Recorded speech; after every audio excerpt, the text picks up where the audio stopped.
gentle marketers. Welcome to Season 6, Episode 43 of the Gentle Business Revolution podcast, the show where we talk about marketing your business by disrupting the current marketing paradigm and changing it to a gentler approach, one that's based on empathy and kindness. I'm back. I'm still Sara, your host, and you know that you're in the right place if you are a heart-centered entrepreneur or change maker who is looking for a better way to market your business. Or you are an entrepreneur who's simply fed up with the traditional marketing model and are ready for a paradigm shift. You might also be a marketing impact pioneer, so someone who's working in marketing for an organization who does business for good and who's interested in marketing differently as well. Today's episode falls under the first P of the gentle marketing mandala. I called it passion, but it could have also been called purpose. And just real quick, if you're new to this show, a big warm welcome. I'm so happy that you're here. I want to let you know that I structured this podcast and the conversations around the 7 P's of the gentle marketing mandala. And the other P's are personal power, people, product, pricing, promotion, and partnership. So seeing this one-page gentle marketing mandala with the 7 email prompts might help you understand a bit better what we're talking about here.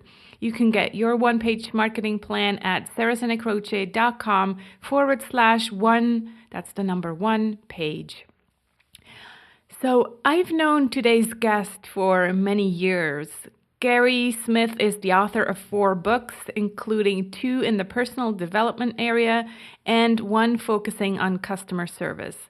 As a business leader for more than 4 decades, following his work as an engineer, he has a wealth of experience to draw on his work with his coaching clients as well as his readers and those who attend his live keynote presentations. Gary is a certified John Maxwell coach and a certified DISC consultant. He lives with his family in Southington, Connecticut. So in today's episode, we talk about the importance of purpose for the work we do, how to find our purpose, that achievement has actually little to do with money. We talk also about the law of intentionality and the law of awareness, and steps to achieve our goals once we have found our purpose. I hope you'll enjoy this conversation, which is really a true dance between the being and the doing. Without further ado, here's Gary Smith and I. Hi, Gary. So good to speak to you. How are you today? I'm really well, Sara. So good to see you again and get a chance to talk with you. It's been a while. I know we've been communicating back and forth over email because, well, I'll tell listeners why in a second, but we've known each other for a long time. And I feel like we both kind of grew into different people than maybe when we first started communicating. And it's interesting when I saw you, when you mentioned the book title that we're going to talk about today, so purpose-driven achievement, I was just like so happy for you and with you that you picked up this title that is, as you know, very close to my purpose and my heart and what I wanted to do. So yeah, I'm excited to dive in and kind of see what kind of people we have become. Both of us have changed over the years. So but it's amazing, isn't it? When you take the time, if you pause and you look back, right, and you see how much you've changed over the years. I think what happens is it's almost like I liken it to like one of my granddaughters. If I see them every day, I don't notice that they're growing. But if there's, like now with the pandemic, there's 2 of our granddaughters that we haven't seen in like 3 months. And I look at them now and it's like, oh my goodness, you're so big. You've changed so much. And I think that that's what happens to us, is that we get so forward focused that a lot of times we don't stop to pause and look back and say, wow, I really have moved forward in life. Wow, I really have made some positive changes. You're so right. And kids, my boys, they're 14 and 16. turning 17, and they're kind of annoyed when people tell them, oh, you've grown, they're like, oh, that's what old people always say. But it's true that we don't tell each other that anymore as adults. And obviously it's not the size, but we could say, and I guess I just did, it's like, look at us, we have grown in the last 3 years. So yeah, it's nice to also, like you say, celebrate and look back, and not always say, what's my next thing? It's like, oh, looking back, look at me becoming exactly. this different person. Yeah. My listeners have probably also heard me say before that entrepreneurship is like a dance between the being and the doing. And to me, that's really what your book is about. I find that the first part is all about the being, finding your purpose. And then the second part is all about the doing and the very kind of pragmatic steps to get to your goals. That's where the achievement part comes in, right? I want to have you tell us, kind of the story of the book. What got you to having this idea of, because you've written other books before, and maybe you can quickly, mention what you've written about before. And so why this interest in the purpose? Okay, well, very quickly, this is Purpose-Driven Achievement is my fourth book. I've written 3 books prior to that. My first book was called The Shepherd and the Princess, and it was a really sort of a behind the curtains look at the life of King David in the Bible, and his what led up to his confrontation with Goliath. And so that was actually birthed out of a talk that I used to give 25 years ago. And I finally got to a point of saying, no, I really need to put this down on paper and share it with people. Mm-hmm. And then I wrote a book called Achieving Unusual Greatness. And that is basically a collection of blog posts that I wrote over a period of about 5 years. And it's divided into 2 sections, one for personal development, one for business development. And then the third book is called The Customer Conundrum. It's a book on how to create a customer-centric organization and what good customer service really looks like.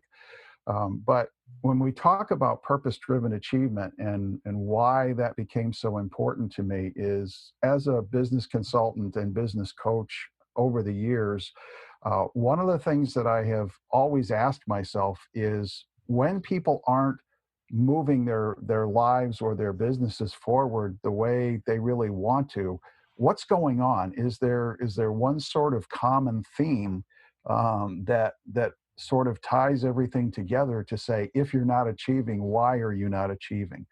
And the thing that I have found is that common thread in almost all cases is either lack of purpose overall or lack of clarity on what your purpose is. And I think that's because so much of the time we tend to be so focused on what's going on today that we're not taking the longer view, and we're not asking ourselves questions like, well, what's the end game? What is it that, God didn't put me on this earth to occupy space and suck up oxygen. What is it ultimately that I want to achieve with my life? And so we never get to the point of really defining the purpose. And that's what keeps us from really leading the happy, fulfilled lives we want to live. Mm-hmm. I find that this pandemic has really kind of been like a blessing in a way for so many people, maybe exactly those people that you're describing, and that included me not so long ago, who just don't have the time or don't take the time to think about, well, what do I really want to do? Because sometimes purpose, I also find, is kind of this big word that almost scares you if you don't know it yet. And so another way of looking at it is just like, what do I really want to do? What is my, like Simon Sinek says, what's my why? And this pandemic has almost given us this break, maybe that is necessary because everything has been put on hold. And so we joked before we kind of started recording that we both took this break to write on our books. And And I feel that other people probably also kind of had more time. There was less commuting and just less busyness, more busyness at home, but less busyness with work and traveling. And so maybe I'm hoping that has given a lot of people the chance to actually think about, what they really want with their life. Did you see examples where this applies? Yeah, absolutely. I've talked to a number of people who are shifting gears. I mean, it's sort of like Hmm. almost like a life change where they're home, they're getting a chance to spend more time with their family, with the kids and stuff like that. And I think that they have gotten so caught up in their careers that now that they're either working from home or in some cases have maybe been furloughed for a couple of months, so they're not working. They're realizing how much they're missing and how much more there is to life than just getting up and going to work every day. And Yeah. so they're sitting back and they're starting to ask themselves those kinds of hard questions to say, well, okay, what is it that I really want in life? What is it that's really important to me? And as I have coached people over the years, one of the statements I've used frequently is, in the final analysis, it's not about money and things. It's about people and relationships. Right. And so I think people are beginning to discover that. The challenge for them, and where I'm hoping that this book and some of the coaching I do will really help, is to say, okay, if I'm not happy with what I'm doing, then where do I go? How do I go about looking at my current situation, and how do I go about making some of those changes? How do I find out what I'm really passionate about, and where is the intersection between my passion and my skills, and what are the gaps that exist there? What things do I need to learn? How do I need to change in order to be able to do something that's more meaningful with my life? Right. Yeah. And I want to slow you down because I want you to really go into more depth about this, because I think that is the hardest part. And you did just say, those hard questions. And I truly believe that the busyness, the corporate life, all of that is kind of, I sometimes refer to it as this trance. We're in this trance, we're just doing, and never actually pausing to reflect, what do I really want and why am I here, and all these hard questions, because they do feel hard, because you're just kind of like lost. And so the doing is almost like, oh, what a release. I can just keep on doing and, go back and go back to work. And so now, having said that, take us into the hard work. So how do you help your people? And you described it in the book. What are the steps to help us find our purpose? Well, I think the first thing we have to do is we got to slow down. Yeah. Uh, you know, uh, Defining your purpose is not a task. It's not something where you get out a clean sheet of paper and you sit at the kitchen table with a cup of coffee, and 5 minutes later you're done and you have a purpose. Purpose is something that needs to be unpacked, and it needs to be approached, I think, carefully, prayerfully, because you're talking about the rest of your life here. Whether you're 20 years old just starting off, or whether you're like me, almost 68, and in the senior years of your life, whatever time you have left on this planet is to be used for the benefit of other people.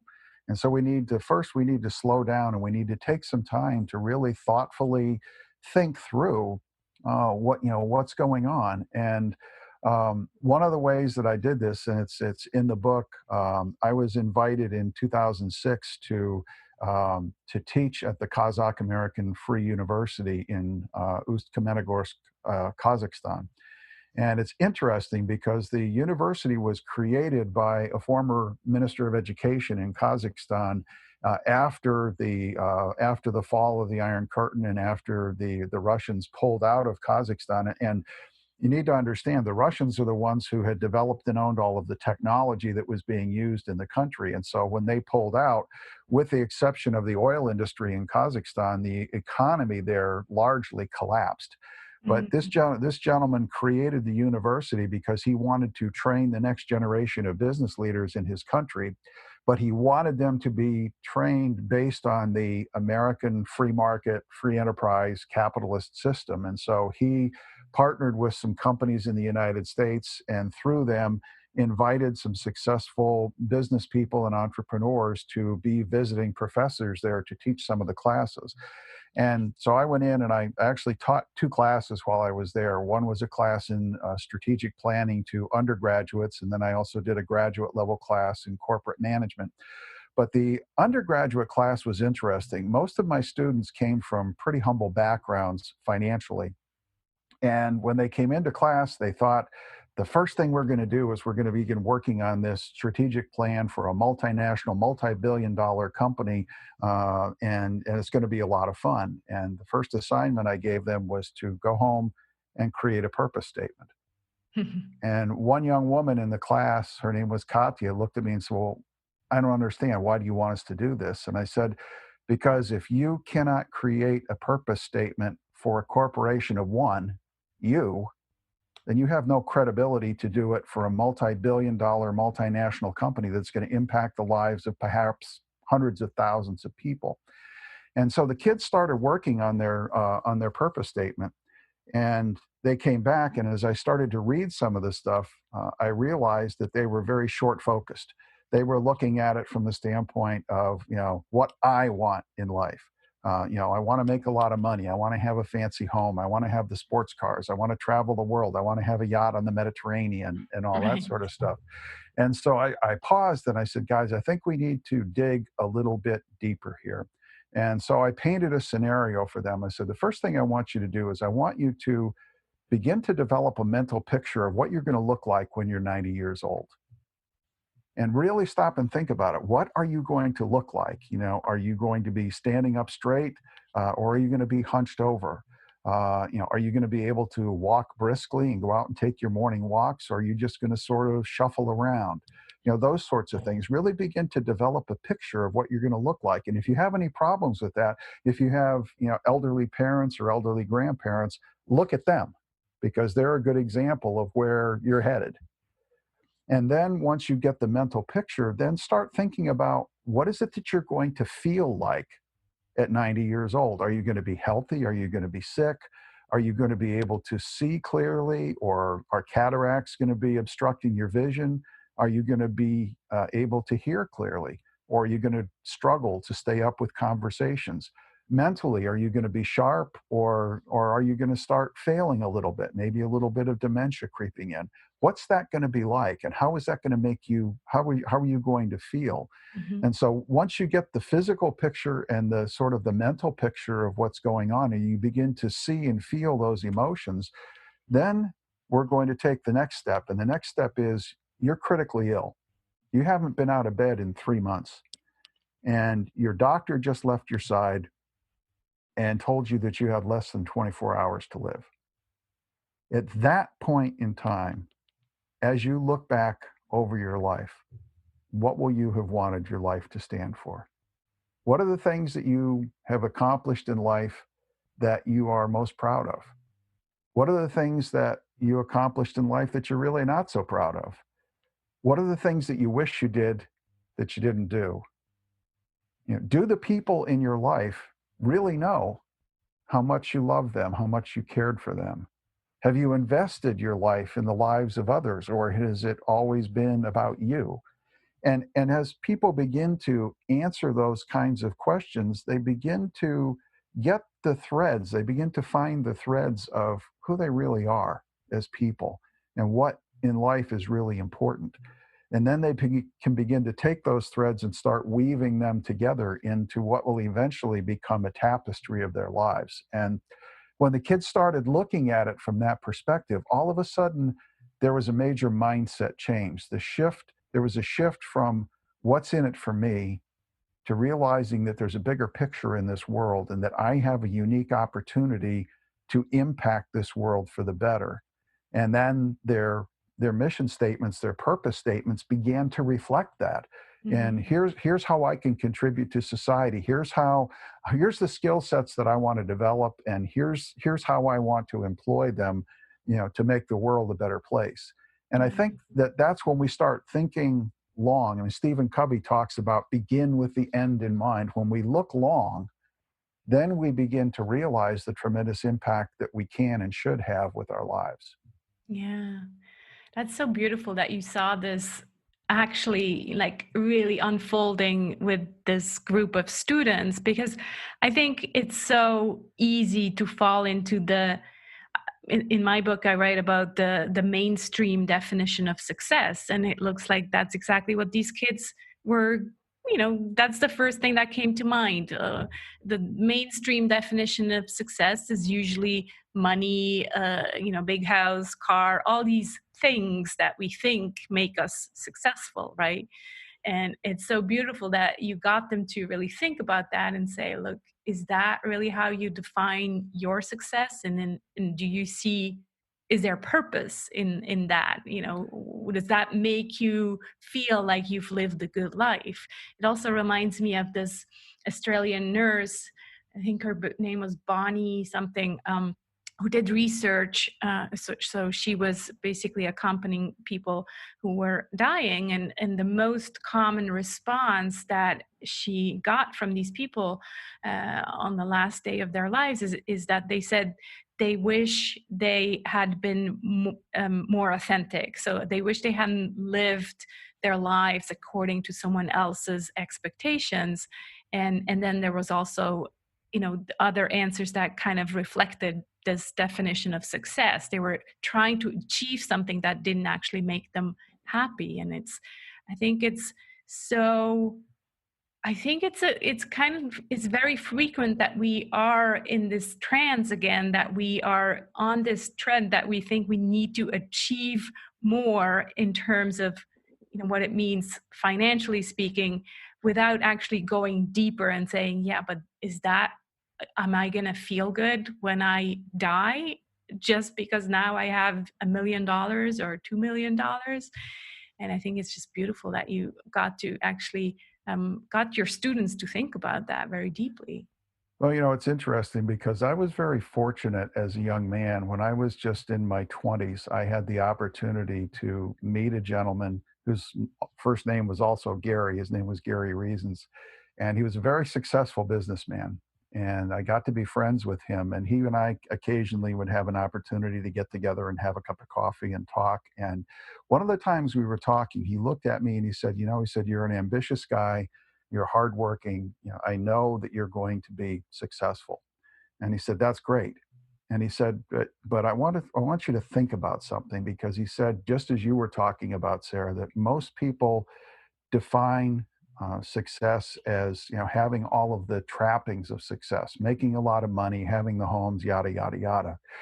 But he said, I want to put a scenario in front of you that I want you to think about, because he said, eventually you'll get to a point in life where money doesn't matter. Mm. And he said, I'm not saying that you're going to have enough money to go out and buy the entire world, but he said, by money doesn't matter, I mean, you'll never have to worry about your bills being paid or anything like that. Your financial worries will be over. And he said, when that happens, what is it that gets you out of bed in the morning? Mm-hmm. And he said, my point in saying that is this: as you live your life, you have to have a purpose that's bigger than money. Right. And he said, discover what that purpose is, and it'll drive you for the rest of your life. Yeah. I see that happening so much with people who are kind of, in my age range, so middle life somewhere, where money, we have enough money. So money is not the same problem it used to be in our early 20s, where, we had to, struggle to make money. Now it's not such a struggle anymore. And yet, and that brings me to another topic of your book is these beliefs that we have, that money is always scarce, maybe, and you kind of are stuck with these old, they often refer to them as limiting beliefs, and you still act the same way and always wanting more money, even though you actually have enough and you should now be focusing on something bigger than money. Does that make sense to you? Oh, absolutely. Absolutely. And that's where, just like with purpose, I mean, purpose doesn't exist in and of itself. It's related to other things in our lives. it's related to our needs. Right. We have some basic needs. We have a need to make and spend money. We have a need for achievement. We have a need for relationship. Many of us have transcendent or spiritual needs. But those needs, along with our purpose, are being driven by exactly what you're talking about. They're being driven by what is it that we believe. Right. And many times the challenge with beliefs is that only about 20% of the beliefs that we have are beliefs that we have deliberately chosen and installed in ourselves. The other 80% exist because of life experiences that we have had. And so Yeah. we're completely unaware of them. But if there's not a congruence between, what we believe, our purpose, and our needs, then we're off kilter and we're not going to achieve things. One of the examples I often use is, if my purpose is to make a lot of money so that I can give a lot of money away, but I have a limiting belief that says money's the root of all evil and people are nothing but greedy money grubbers. What's the chance that I'm ever going to fulfill that? It's like two rams in my head who are just butting horns with each other, and so I'm going to live a very conflicted life, and it's going to hold me back.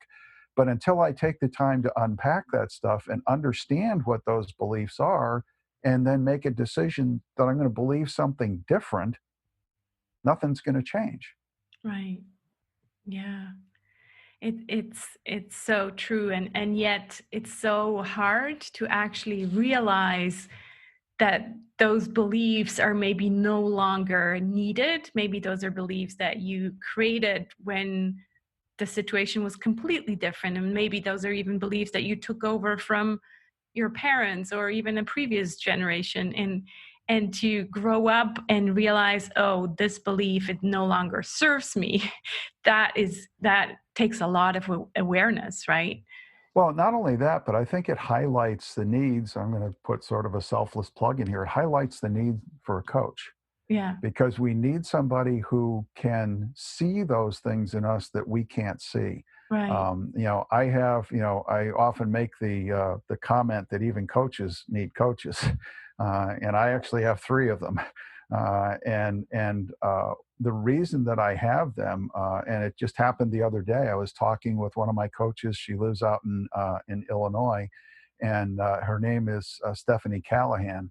And I was on the phone with her, and we were talking about some stuff. And we sort of get together every few months, and we kind of catch up with what's going on with the families and everything. But then we start talking about business. And sometimes I'll be talking with Stephanie, and all of a sudden she'll say, "Whoa, whoa, whoa, whoa, wait a minute, back up. You said this. What's the belief that's underlying that?" Right. And it's like, I never thought about that. And it's like, Mhm. well, yeah, that's why I'm here. I want to see those things, and I want to challenge you to say, okay, what's the underlying belief that's driving this behavior or driving this thought process? Is it real? Well, no, it's not real. Well, fine, then let's change that. Right. And so we need people sometimes to help us become aware of those things, and a good coach will pull that stuff out of you, just by listening to what you're saying and asking some clarifying questions. And so that's why I firmly believe that everybody on the planet should have a coach, someone who they can relate to, someone who they can really open up to and be honest with, and be transparent with, so that the individual can help them. Yeah, and there's this quote that I'm thinking of, goes something along the lines, you can't read the label of the jar that you're sitting in. So you're sitting in your own little head in your jar, right? Well, you can't read the label, and the labels is the ones that only the outside view can help you read and understand. And so that's what a coach, a mentor, is helping you do. Exactly. Yeah. Gary, in the book, you often refer to the law of intentionality and the law of awareness. Can you explain those two to our listeners, and how they kind of are relevant with the purpose in general? Yeah, when we look at purpose, Purpose is sort of the overarching thing in our life when it's well defined. It's what ultimately we want our life to be about, what ultimately we want to achieve. And then we have to begin to shift gears and say, okay, now I'm going to move out of this sort of creative space of the being part of things, and I'm going to begin transitioning toward the doing. Mm-hmm. And so what we need to do is within that, we need to start looking at where are the gaps? Where are the gaps in what I need to become? Where are the shortfalls that I need to close in order to be able to move closer to my purpose? And so the law of intentionality says that first of all, we have to accept responsibility for ourselves, that our development personally and professionally is our responsibility. It's me. It's my job to take care of myself and to develop myself. It's not my wife. It's not my kids. It's not my boss at work. It's not, my professors in school. It's completely up to me. So first of all, the law of intentionality says, take responsibility for yourself. Right. And then the next part of the law of intentionality says that my personal development has to be intentional. I can't just be saying, well, I'm going to go out and, my mom says I need to go back to school, so I'm going to go take a course in underwater basket weaving. No, it needs to relate to what your purpose is and to those identified gaps that says, here's a skill that I need to develop. And maybe, some of them are going to be hard skills of actual physical skills that you need to learn how to do. And some of them are going to be soft skills, like, do I communicate properly? Am I a good listener? Those sorts of things. But there are skills that we need to develop, but we need to know what they are. We need to accept responsibility for them, and we need to be intentional. And then the law of awareness that goes hand in hand with that simply says you have to know yourself in order to grow yourself. You have to get gut level honest with yourself and understand, what do I know and what don't I know, Mm-hmm. before I can be intentional about changing anything in my life or adding more things to my life. And so the three things sort of all blend together, and they feed off each other, because you have a purpose that you want to achieve. You need to be aware of what you know and what you don't know, and then you have to be intentional and take responsibility for adding things to your life that are going to increase your knowledge and increase your abilities. Yeah, that's great. I can kind of give an example here, because so my mission or purpose is to bring back more empathy and kindness to the business world. So that's kind of the big purpose statement, if you will. And one of the things that I am now intentional about is getting that message out there about gentle marketing. And so, that's all nice to have a message, but now it's back to the doing. Well, what do I need to do? Well, right now I'm writing a book. So I need to actually write the book, not just say I'm going to write a book, right? That's one thing.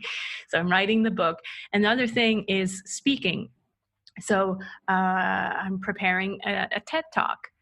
That is a big deal for me, because that's not one of my favorite things, to speak on stage. And so that means I need to work on those skills, because I'm an introvert, and speaking just is not one of those things that comes naturally, especially on a big stage. So the awareness is there. Okay, that's a skill that I need to improve. The intention is there. And so this Friday I'm going to a speaking training where you have to actually practice and yeah, really stand on stage and get feedback and all of that. So that is the law of intention and law of awareness. Is that right?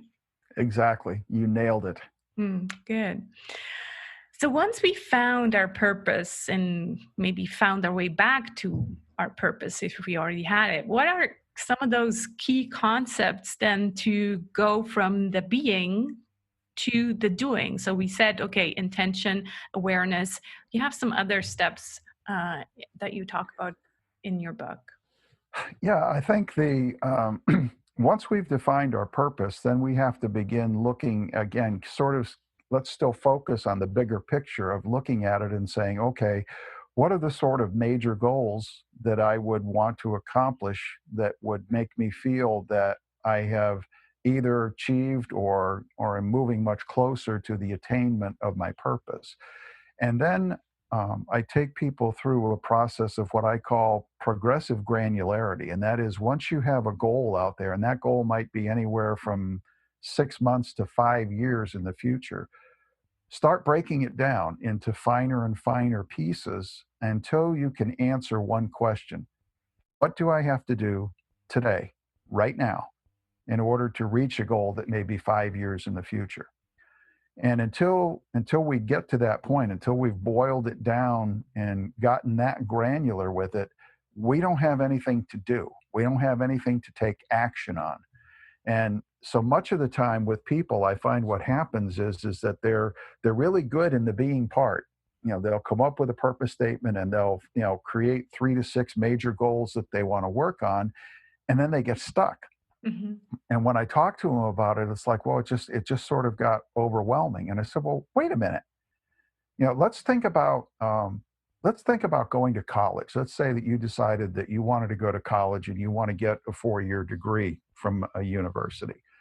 You're going to sign up for college, and once you're accepted, you're not going to just sit back for 4 years and do nothing, and then at the end of 4 years show up and expect to get a diploma, right?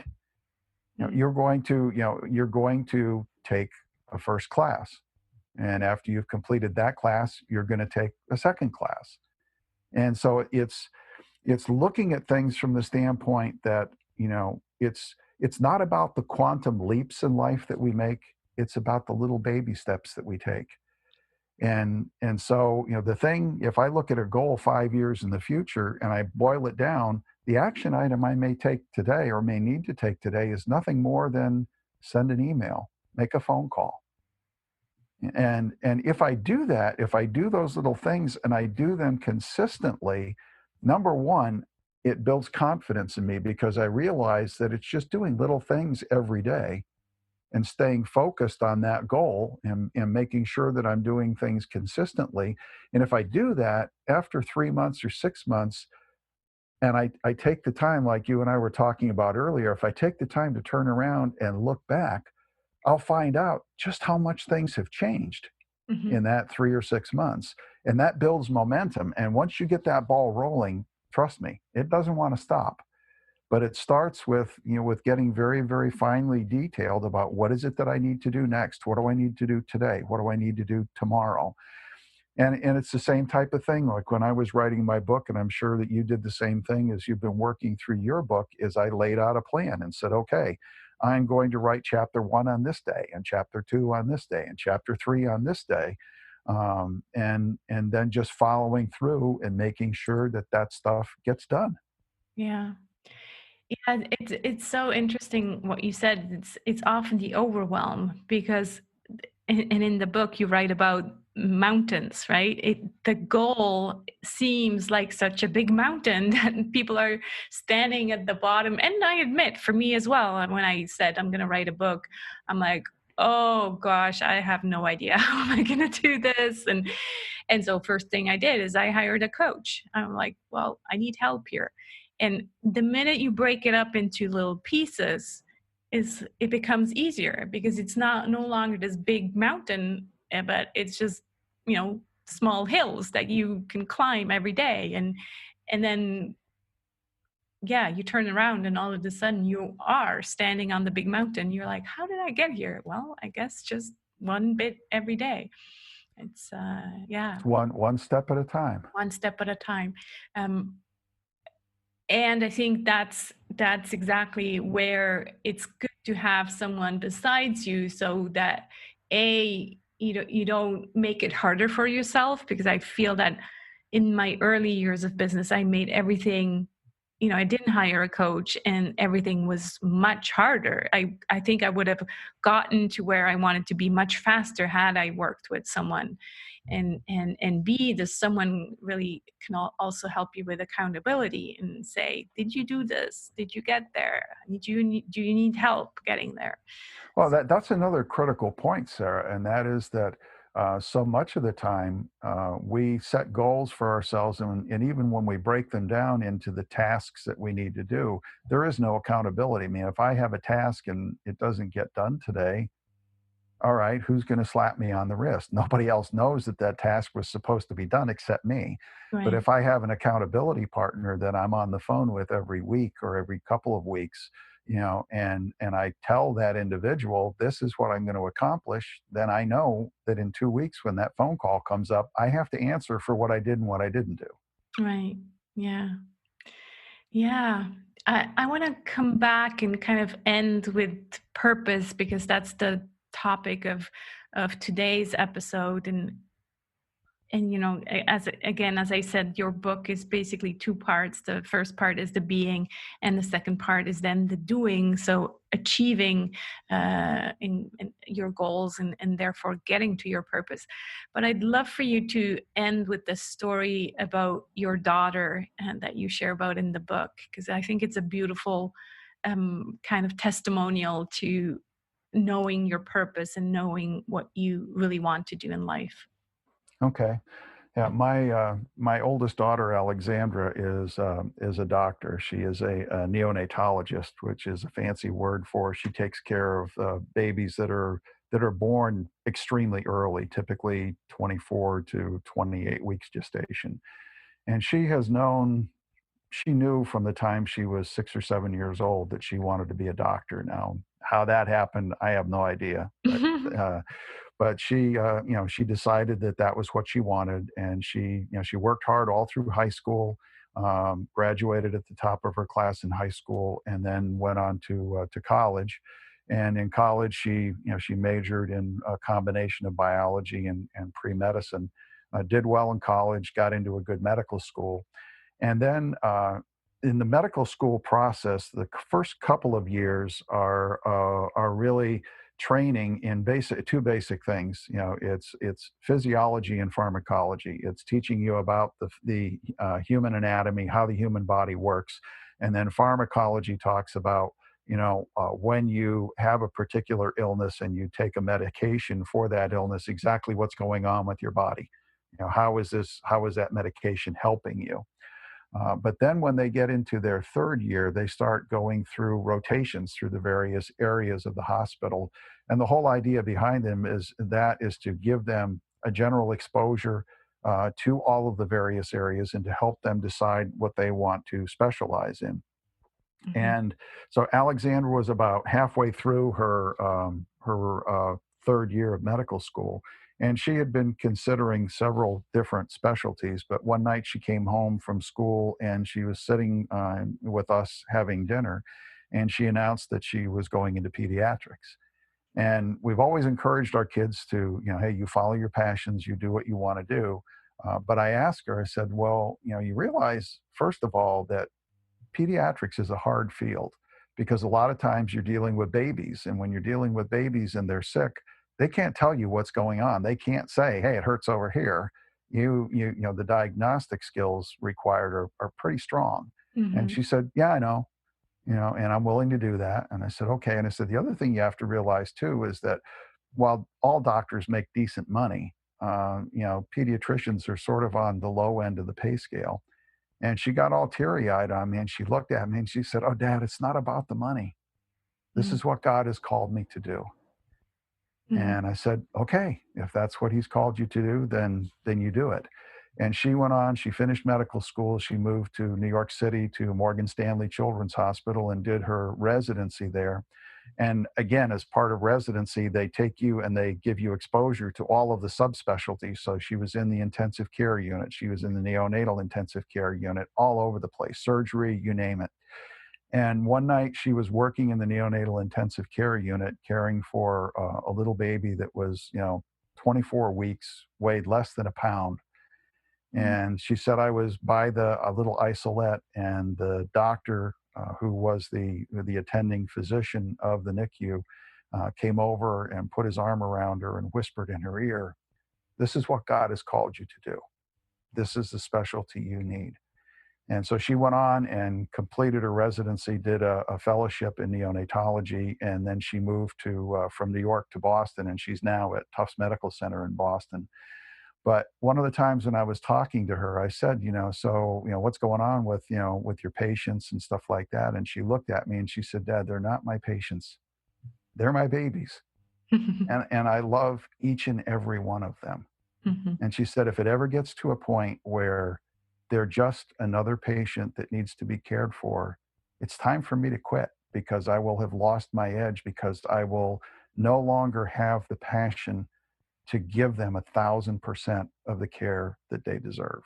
Right. And in the book, I asked people, I said, if you were in a situation where you had a little one that was born like that, who was fighting for his or her life, what kind of doctor do you want taking care of your little one? Do you want someone who's just there for the money? Or do you want someone who's there because he or she believes that's her calling, that's their purpose in life? Yeah, it's beautiful. And at the same time, I think not everybody has this privilege to know, like your daughter did from age 6 or 7, what their purpose is. And that's why I think this book is so helpful, and this conversation is hopefully helpful, because it's never too late. You can always, change direction, kind of like what I did. I was doing the LinkedIn work, and yes, I enjoyed it mostly, but it wasn't my purpose. And so I think, as beautiful as this example is, it also kind of gives us permission to say it's not too late. We can still go back and think about what we're really wanting to do, especially if maybe what we're doing right now isn't giving us that joy in the morning when we get up. Well, you're absolutely right. It is never too late. And it's interesting. There's a quote that I remember by Ayn Rand, and I'm going to see if I can get it right. It says something to the effect of, "Don't allow your fire to go out. Spark by irreplaceable spark in the hopeless swamps of the not quite, the not yet, and the not at all. Do not let the hero of your soul perish in lonely frustration for the life you deserved and have never been able to reach. The world you desire can be won. It exists, it's real, it's possible, it's yours. The question is, will you reach out and grab it?" Yeah, that's beautiful.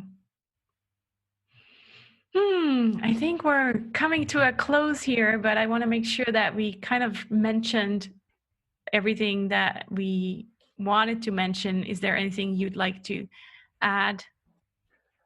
Just one quick thing. There's an old Haitian proverb that I love, and I think it speaks to this, because as you mentioned before, sort of the underlying thing of the book is about mountains. It's about it. It's talking about purpose-driven achievement as if you're climbing a mountain. And this Right. proverb says, "Behind mountains are more mountains. One does not overcome one obstacle only to enter the land of no obstacles. No matter how successful we are, no matter how successful we will be, we're going to find things that stand in our path." And I guess my final word of encouragement for everybody is, learn to be grateful for the mountains, because the process of climbing, the higher you go on the mountain, the better the view, the fresher the air, the less crowded it gets. And for me, initially in my career, I was looking for the easy path in life. Yeah. I no longer look for the easy path. I take the challenging way, because it's the mountains, it's the thrill of the mountain climb that gets me out of bed every morning. And I'm just so grateful for that, because it literally adds to and enhances both the purpose and the fulfillment in my life. Yeah, so true. What also comes up is, for me, is that if you're only ever chasing after the money, it's a lonely path. It's a lonely path. And I think what we are called to do now more than ever is collaborate. And so it's not just about the money anymore. It's about the collaboration with others. Absolutely. And it's about the wonderful relationships that you build, in the course of doing that. Yeah. And the opportunity that you have, even in very, very unknown ways, the opportunities that you have to touch the lives of others. I've had numbers of people come up to me over the years and say, hey, when we were talking the other day, you made this comment. Do you have any idea what that meant to me? And it's like, no, I had no idea that it meant anything to you. Right. And so, when we do that, when we just sort of try to generate, a really caring spirit for others, like you're doing in the Gentle Business Revolution, it's bringing that kindness, that love, that collaboration back to the marketplace where, it's not just about doing business. It's about being with those people. It's about loving and caring for and helping others. It's like Zig Ziglar said, you can have anything in life that you want when you help enough other people get what they want. Mm-hmm. And if you just take your eyes off yourself and say, I'm going to help you find what you want in life. And eventually, one way or another, somehow it's going to come back to me. I don't know how, I don't know when, don't really care about that, but I'm going to give because it's the right thing to do. That's so true. I want you to share, Gary, with everyone your website and the title of the book again and where people can find it. Okay. People can check me out at GaryLSmith.com. Just, my name, middle initial L is in Lee, all one word, GaryLSmith.com. And the book will be available through the website. It's also available on Amazon. The ebook is up right now. We've been struggling a little bit with getting the paperback book up, but that should be up sometime this week. And I'm also in the process, I'm about halfway through recording the audio book that will be available on Audible rather, probably by the end of June. But again, the title of the book is Purpose-Driven Achievement: A Common Sense Approach to Effectively Using Purpose, Energy, Planning, and Execution to Achieve Your Most Ambitious Business and Personal Dreams. And for those of you who are fans of Sara, get a copy of it. She was very, very gracious in writing the foreword to the book, and I thank you so much for that, Sara.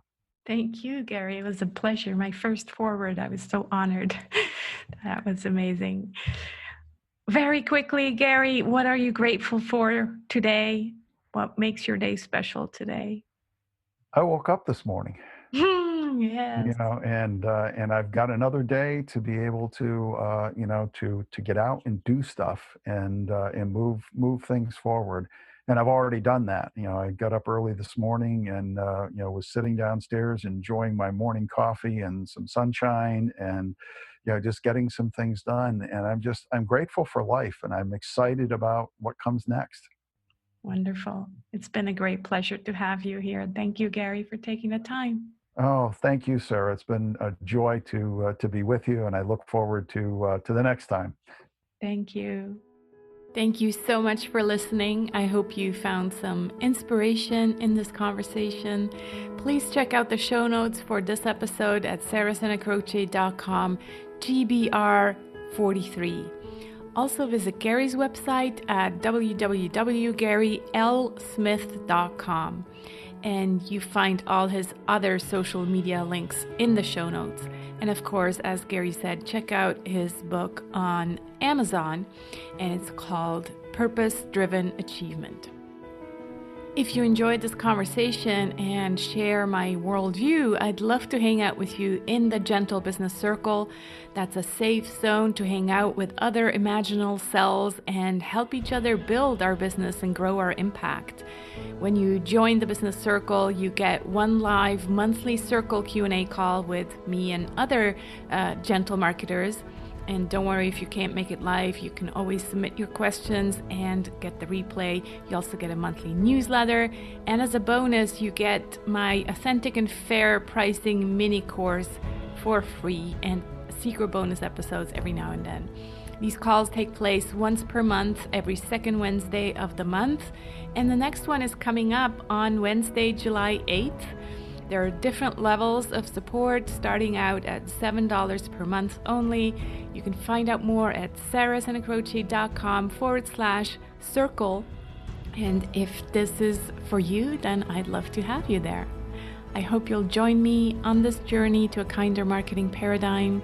Please invite your friends to join us by sharing this episode or the Gentle Business Manifesto with them. Both can be found at thegentlebusinessrevolution.com.